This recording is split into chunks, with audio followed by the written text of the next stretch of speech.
विधायकों मंत्रियों के आने जाने की खिचड़ी के बीच में योगी आदित्यनाथ ने एक खास खिचड़ी दांव चला है। मकर संक्रांति के दिन योगी आदित्यनाथ ने गोरखपुर में भाजपा के 40 साल पुराने दलित कार्यकर्ता के घर उसके परिवार के साथ में मकर संक्रांति के दिन खिचड़ी खाई है। और उत्तर प्रदेश तो ठीक ठाक था, इसको लेकर के कुछ खास बवाल नहीं मचा, लेकिन बिहार में माननीय जीतन राम मांझी ने कहा है कि योगी आदित्यनाथ दलितों का हिस्से का खाना खा रहे हैं, वो उनके हिस्से का निवाला खा रहे हैं। इसको लेकर के क्या कुछ होगा वो देखने की बात है। दूसरी तरफ भारतीय जनता पार्टी के पूर्व नेता स्वामी प्रसाद मौर्य समेत 300 लोगों ने आज समाजवादी पार्टी का दामन थामा है, जो भारतीय जनता पार्टी से आए हैं। और वहां से दावा दोहराया गया कि जो योगी आदित्यनाथ कहते हैं 80-20 का रेशियो उत्तर प्रदेश में चलता है, वो जल्द ही 15-85 होने वाला है। 15 में वो लोग खेलेंगे, 85 हमारा होगा। समाजवादी पार्टी और भारतीय जनता पार्टी इस चुनाव के मैदान पर सबसे बड़े बल्लेबाज के तौर पर खेल रहे हैं और फील्डिंग कर रहे खिलाड़ी भी अपना जौहर दिखाने में दम लगा के कोशिश कर रहे हैं और बाकायदा मशगूल हैं। एक तरफ कांग्रेस और लोकदल छोड़ करके 2 नेता बसपा में शामिल हुए हैं, दूसरी तरफ रामपुर से कांग्रेस प्रत्याशी यूसुफ अली ने सपा में शामिल हो गए हैं। कांग्रेस छोड़ करके बसपा नेता रामवीर उपाध्याय ने पार्टी से इस्तीफा दे दिया है। लड़की हूं लड़ सकती हूं कैंपेन की poster girl doctor Priyanka Maurya ने कांग्रेस के ऊपर गंभीर आरोप लगाया है। उन्होंने कहा है कांग्रेस की महिला सशक्तिकरण योजना छलावा है, पैसे लेकर के कांग्रेस पार्टी में टिकट दिए जा रहे हैं। उन्होंने आरोप लगाया है कि घूस न देने पाने की वजह से लखनऊ की सरोजनी नगर सीट से रुद्रदमन सिंह को टिकट दे दिया गया है।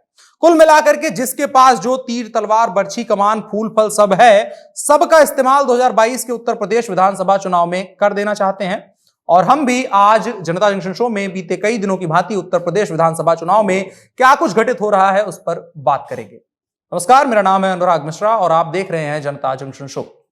भारतीय जनता पार्टी पर दलित और पिछड़ों का ख्याल न रखने का आरोप लगाते हुए पूर्व बसपा और पूर्व भाजपा नेता जो अब सपा नेता हो गए हैं, वो स्वामी प्रसाद मौर्य ने 300 समर्थकों, विधायकों, नेताओं के साथ में सपा ऑफिशियली ज्वाइन कर ली है। तो जवाब में उत्तर प्रदेश के मुख्यमंत्री योगी आदित्यनाथ एक दलित परिवार के साथ में गोरखपुर में मकर संक्रांति के दिन खिचड़ी खाते हुए फोटो खिंचवा रहे हैं, जिसका मतलब है एक बार फिर से उत्तर प्रदेश में सोशल इंजीनियरिंग की राजनीति तेज हो गई है।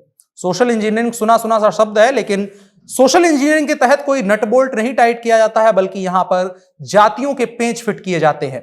और उत्तर प्रदेश में 45% पिछड़े वोटर्स को सोशल इंजीनियरिंग के जरिए अलग अलग पार्टियां साधती हैं या यूं कहें ब्लैकमेल करती हैं। और जो कुछ भी बीते दिनों हो रहा है वो इसी सोशल इंजीनियरिंग का परिणाम है। सोशल इंजीनियरिंग कॉन्सेप्ट के तौर पर समाज में अलग अलग रूपों में उपेक्षित समाज के लोगों को राजनीतिक प्लेटफॉर्म उपलब्ध करवाने की अवधारणा रखता है, लेकिन सच्चाई इससे कोसों दूर है। उत्तर प्रदेश समेत अधिकतर जो भारतीय लोकतांत्रिक राज्य है, वहां सोशल इंजीनियरिंग वोटरों के शोषण का प्रतीक है। इसके तहत किसी को भी असलियत में कुछ नहीं मिलता, लेकिन सपने बड़े खूबसूरत दिखाए जाते हैं। और इसके तहत शिक्षा, स्वास्थ्य, रोजगार, बेरोजगारी जैसे जरूरी मुद्दों की बजाय यह बताया जाता है कि आप जिस किराने की दुकान से सामान लेकर आते हैं, वहां पर बैठा दुकानदार आपका किस तरीके से शोषण कर रहा है। और लोग बाकायदा चुनाव के महीने में इस बात को मान भी लेते हैं, जबकि बाकी 4 साल 11 महीने तक उसी दुकान से उधार व्यवहार चलाते रहते हैं। और इसी तरह से सोशल इंजीनियरिंग काम करती है। वही काम उत्तर प्रदेश में चल रहा है। खैर, अब लौट करके आते हैं 2 धमाकेदार आरोपों पर। दोनों आरोपों को दोनों पार्टियां निराधार कहकर उनसे पल्ला झाड़ लेंगी, लेकिन आपको भी पता है, हमको भी पता है, ऐसे आरोप आमतौर पर झूठे नहीं होते हैं। कांग्रेस की लड़की हूं लड़ सकती हूं कैंपेन की poster girl doctor Priyanka Maurya ने प्रियंका गांधी पर बड़ा आरोप लगाया है। उन्होंने कहा है कि पैसे लेकर के सरोजनी नगर विधानसभा सीट से उनका टिकट काटकर रुद्रदमन सिंह को टिकट कांग्रेस से दिया गया है। और उन्होंने कहा महिलाओं को टिकट देने के नाम पर कांग्रेस पार्टी झूठ बोल रही है और सब कुछ पहले से फिक्स है। इसके अलावा बहुजन समाज पार्टी के एक नेता ने आरोप लगाया है कि पश्चिमी उत्तर प्रदेश की मुजफ्फरनगर की एक सीट पर उससे 67 लाख रुपए बसपा ने ले भी लिए और फिर भी उसका टिकट काट दिया। दूसरी तरफ भारतीय जनता पार्टी के लिए सिरदर्द बन चुके स्वामी प्रसाद मौर्य के जवाब में भारतीय जनता पार्टी ने और मजबूती के साथ अपने उप मुख्यमंत्री और नेता केशव प्रसाद मौर्य को फ्रंट पर खड़ा कर दिया है और उत्तर प्रदेश के दूसरे नंबर की पिछड़ी जाति के वोटों को भाजपा में लाने की जिम्मेदारी अब अकेले उनके कंधों पर आ गई है। और साथ ही साथ उनको स्वामी प्रसाद मौर्य समेत तमाम बागी ओबीसी विधायकों का मायाजाल तोड़ करके पार्टी के लिए वोट लाना है। और इधर लगातार स्वामी प्रसाद मौर्य दावे किए जा रहे हैं कि वो जिधर होते हैं सरकार उधर अपने आप बन जाती है, और अपने दलबदल के इतिहास का बखान करते हुए कहते हैं, मैं जिधर चलता हूं सरकार की हवा उस ओर चलती है। तो पूरी भारतीय जनता पार्टी के ऊपर अब इस वक्त आ गया है कि वो स्वामी प्रसाद मौर्य के इस दावे को गलत साबित करें कि जिस ओर स्वामी प्रसाद मौर्य जाते हैं सरकार उस ओर जाती है। इस दावे को गलत साबित करें और एक बार फिर से उत्तर प्रदेश में सरकार बनाएं। लेकिन क्या ये इतना आसान रहने वाला है? ये इतना आसान कतई नहीं रहने वाला है। अकेले स्वामी प्रसाद मौर्य या समाजवादी पार्टी उनके लिए चुनौती नहीं है, बल्कि भाजपा के सामने राष्ट्रीय लोकदल, बिहार से तेजस्वी यादव, बंगाल से ममता बनर्जी, महाराष्ट्र से शरद पवार और संजय राउत, दिल्ली से केजरीवाल, हैदराबाद से ओवैसी, बसपा और मायावती, कांग्रेस और प्रियंका गांधी, और अगर राहुल गांधी देश में वापस आ जाते हैं तो भारतीय जनता पार्टी के लिए भी वो बड़ी चुनौती बन सकते हैं। तो इतनी चुनौतियों का सामना अकेले भारतीय जनता पार्टी को करना है, और भारतीय जनता पार्टी को सिर्फ उत्तर प्रदेश ही नहीं जीतना है, 2022 ही नहीं जीतना है। अगर यहां पर कुछ ऊंच नीच होता है तो साफ तौर पर भारतीय जनता पार्टी के लिए 2024 की राह मुश्किल हो जाएगी, क्योंकि यह सिर्फ उत्तर प्रदेश का चुनाव नहीं है। यहां पर कम से कम देश के 5 बड़े राज्यों के नेता भारतीय जनता पार्टी के खिलाफ कैंपेनिंग कर रहे हैं, और अगर उनकी यह कैंपेनिंग सफल होती है तो ये 5-6 राज्यों के नेता एक दूसरे को मिलकर के सहयोग करेंगे, और कम से कम नहीं तो 270 सीटों पर भारतीय जनता पार्टी को नुकसान पहुंचाने की पूरी कहानी रच देंगे आने वाले लोकसभा चुनाव में। इसके अलावा राष्ट्रीय लोकदल यानी आरएलडी के मुखिया जयंत चौधरी विधानसभा चुनाव नहीं लड़ने वाले हैं। आरएलडी के राष्ट्रीय अध्यक्ष जयंत चौधरी की पत्नी चारू चौधरी भी विधानसभा चुनाव लड़ने से इनकार कर रही हैं।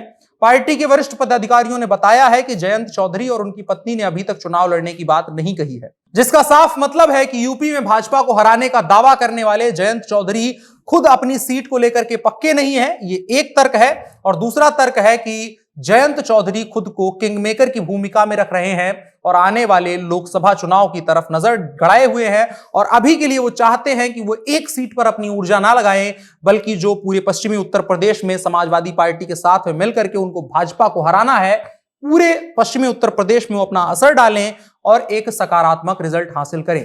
लेकिन यहां पर एक चीज जानने वाली है कि इनकी जो सीट से ये लड़ने से इनकार करने की बातें हो रही हैं, वो 85 साल से इसी परिवार के कब्जे में है। मतलब कि जब देश आजाद हुआ था, देश आजाद होने के पहले भी इन्हीं के परिवार की वहां पर दबदबा हुआ करता था, इन्हीं के परिवार के अपने जमींदार वहां पर हुआ करते थे।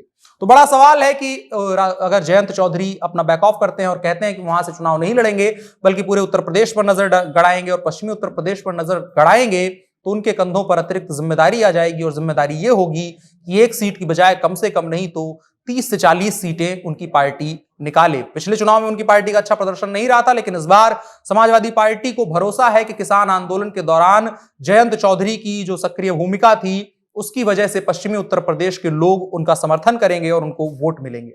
इसके अलावा तमाम चीजें घटित हो रही हैं। अभी उत्तर प्रदेश के शुरू के 2 चरणों को लेकर के भारतीय जनता पार्टी के वोटरों के जो चुनाव लड़ेंगे, प्रत्याशी माफ करिएगा, उन लोगों के नाम भी घोषणा होने के इंतजार किया जा रहा है। कहा जा रहा है लिस्ट तैयार हो गई है, घोषणा हो जाएगी, और आज से ही नामांकन की प्रक्रिया शुरू हो गई है। और अब तक भारतीय जनता पार्टी की तरफ से अपने उम्मीदवारों के नाम जाहिर नहीं किए गए हैं, जिस पर कहीं ना कहीं असर दिख रहा है। जो बीते कुछ दिनों में 15 के आसपास विधायकों, मंत्रियों ने भारतीय जनता पार्टी को छोड़ा है, तो इसके बाद टिकट कटने की जो खबरें थी उसको लेकर के भारतीय जनता पार्टी थोड़ा सा सस्पेंस में है, और कहीं ना कहीं जो भारतीय जनता पार्टी के बारे में कहा जा रहा है कि वो टिकट काट रही है, तो उसकी वजह से दबाव में होगी भारतीय जनता पार्टी की। अगर बड़ी संख्या में टिकट कटते हैं तो उसे बड़ी संख्या में विरोध भी झेलना पड़ेगा। इसके अलावा बहुत कुछ हो रहा है उत्तर प्रदेश की राजनीति में विधानसभा चुनाव को लेकर के, लगातार हम उस पर बात करते रहेंगे। आज की बड़ी खबर में इतना ही। आपकी क्या राय है कमेंट बॉक्स में जरूर बताएं। अब बढ़ चलते हैं अगले हिस्से की तरफ, जो है इन शॉर्ट। सबसे पहली खबर उत्तर प्रदेश से। अखिलेश यादव की जिस सभा में योगी के पूर्व मंत्री स्वामी प्रसाद मौर्य, धर्म सिंह सैनी समाजवादी पार्टी में शामिल हुए, वहां पर भारी भीड़ उमड़ी। यह सभा वर्चुअली होनी थी, पर बड़ी तादाद में नेता और कार्यकर्ता इसमें शामिल हुए, और कहा जा रहा है कि वहां पर कोरोना का प्रोटोकॉल भी टूटता नजर आया। जबकि चुनाव आयोग ने 15 जनवरी तक उत्तर प्रदेश में किसी भी रैली, सभा या पदयात्रा पर रोक लगा रखी है। रिपोर्ट्स के मुताबिक लखनऊ के डीएम अभिषेक प्रकाश ने इस मामले की जांच के आदेश भी दे दिए हैं। इसके अलावा एक खबर दिल्ली से। दिल्ली के गाजीपुर स्थित फूल बाजार में एक लावारिस बैग मिलने से हड़कंप मच गया। इसके बाद बॉम्ब डिस्पोजल स्क्वाड और नेशनल सिक्योरिटी गार्ड मौके पर पहुंचे। छानबीन के बाद बैग में बम मिलने की पुष्टि हुई है, जिसे बॉम्ब डिस्पोजल स्क्वाड ने डिफ्यूज कर दिया है। दिल्ली पुलिस कमिश्नर राकेश अस्थाना ने बताया कि जो बम डिफ्यूज किया गया है वो आईईडी था। इसके अलावा एक और खबर पंजाब से है जो इसी से जुड़ी हुई है। पंजाब के अमृतसर जिले के बॉर्डर एरिया धनोआ कला में पंजाब पुलिस की स्पेशल टास्क फोर्स एसटीएफ ने सर्च ऑपरेशन चलाया था। इस दौरान भारी मात्रा में विस्फोटक सामग्री बरामद की गई थी और पुलिस का कहना है कि इसका इस्तेमाल पंजाब विधानसभा चुनावों के दौरान अराजकता फैलाने के लिए किया जाना था, जिसके जांच के आदेश दे दिए गए हैं। इसके अलावा एक खबर भारत के बाहर से। भारतीय मूल के ऋषि सुनेक ब्रिटेन के अगले प्रधानमंत्री बन सकते हैं। ये एक भविष्यवाणी की है ब्रिटेन के एक प्रमुख सट्टेबाज कंपनी ने, जिसका कहना है प्रधानमंत्री बोरिस जॉनसन जल्द ही इस्तीफा दे देंगे और उनके भारतीय मूल के चांसलर ऋषि सुनीक 10 डाउनिंग स्ट्रीट, जो कि ब्रिटिश पीएम का दफ्तर है, वहां पर कदम रखने के लिए सबसे पसंदीदा उम्मीदवार माने जा रहे हैं। इसके अलावा एक खबर भारतीय जनता पार्टी से जुड़ी हुई और राजस्थान से। भारतीय जनता पार्टी के प्रवक्ता संबित पात्रा ने कांग्रेस नेता प्रियंका गांधी वाड्रा पर आरोप लगाया है कि प्रियंका चुनिंदा राजनीति में लिप्त हैं, सेलेक्टिव पॉलिटिक्स कर रही हैं और अपनी राजनीति को आगे बढ़ाने के लिए महिलाओं के खिलाफ अत्याचार का इस्तेमाल कर रही हैं, जबकि वो उत्तर प्रदेश में महिलाओं के लिए लड़की हूं लड़ सकती हूं जैसे नारे दिए हैं, लेकिन राजस्थान जैसे कांग्रेस शासित राज्य में महिलाओं के लिए उनका सुझाव है लड़की हो तो लड़ना मना है। बता दें, राजस्थान में एक भीषण बलात्कार की खबर सामने आई है, जहां पर एक 14-15 साल की लड़की के साथ दुर्दांत बलात्कार हुआ है। उसी को लेकर के भारतीय जनता पार्टी लगातार कांग्रेस के ऊपर हमलावर है। आज के इन शॉर्ट्स में इतना ही। अब बढ़ चलते हैं कार्यक्रम के अगले हिस्से की तरफ, जो है आज का कानून। सुप्रीम कोर्ट ने उत्तर प्रदेश सरकार को नोटिस भेजकर जवाब मांगा है कि क्या राज्य के पास 80 वर्ष या उससे अधिक उम्र के कैदियों की समय पूर्वक रिहाई पर विचार करने के लिए कोई मौजूदा नीति है। भारत के मुख्य न्यायाधीश एनवी रमन्ना और न्यायमूर्ति सूर्यकांत और न्यायमूर्ति हिमा कोहली की पीठ के समक्ष याचिकाकर्ता की ओर से पेश हुए advocate on record PV Yogeswaran ने बताया कि याचिकाकर्ता की उम्र वर्तमान में 80 वर्ष है। खंडपीठ ने कहा कि अपराध वर्ष 1985 में किया गया था और लंबे समय तक चलने वाले ट्रायल के बाद इलाहाबाद हाईकोर्ट के समक्ष अपील में अंतिम आदेश केवल 2019 में पारित किया गया और सुप्रीम कोर्ट की बेंच ने मामले के अजीबोगरीब तथ्यों और परिस्थितियों को ध्यान में रखते हुए यूपी राज्य को यह जांचने के लिए एक समिति गठित करने का नोटिस जारी किया है कि क्या राज्य के पास इस मुद्दे को हल करने के लिए कोई मौजूदा नीति है।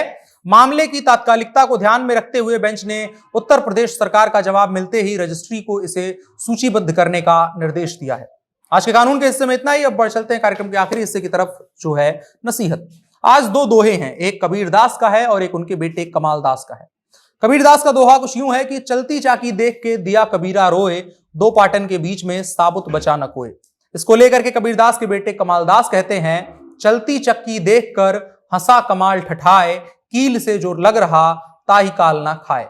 कबीरदास ये कह रहे हैं कि चक्की के जो 2 पाटे होते हैं उसके बीच जो रह जाता है वो पिसता चला जाता है और लंबे वक्त के इसी को लेकर के कॉन्सेप्ट डेवलप किया गया। लेकिन उसके बाद जब उनके बेटे का ये दोहा आया, उन्होंने जब ये दोहा लिखा कि जो लोग चलती चाकी देख रहे हैं उन लोगों को देख करके मुझे हंसी आती है, लेकिन जो लोग कील के आसपास रह जाते हैं, चक्की चलाने के लिए बीच में कील होती है, उनका बाल से बांका नहीं हो सकता है। साफ मतलब है कि अपनी जड़ों से जुड़े रहिए। दाएं बाएं भागेंगे तो जरूर आपको दुनिया पीस के चली जाएगी, लेकिन अपनी जड़ों से जुड़े रहेंगे तो हमेशा आप बचे रहेंगे और सुरक्षित रहेंगे। फिलहाल के लिए इतना ही। आज के जनता जंक्शन शो में इतना ही। हमें दीजिए इजाजत। जनता जंक्शन शो में हम देश, दुनिया, बिहार, उत्तर प्रदेश से जुड़ी हुई तमाम खबरों पर बात करते हैं, आपको बताते हैं और आपकी राय भी इसमें शामिल करते हैं। सुनते, पढ़ते, देखते रहते हैं और आप जरूर कमेंट बॉक्स में अपनी राय बता सकते हैं। मेरा नाम अनुराग मिश्रा है। आप जनता जंक्शन देख रहे थे। कैमरे पर मेरे साथ ओम प्रकाश थे। शुक्रिया।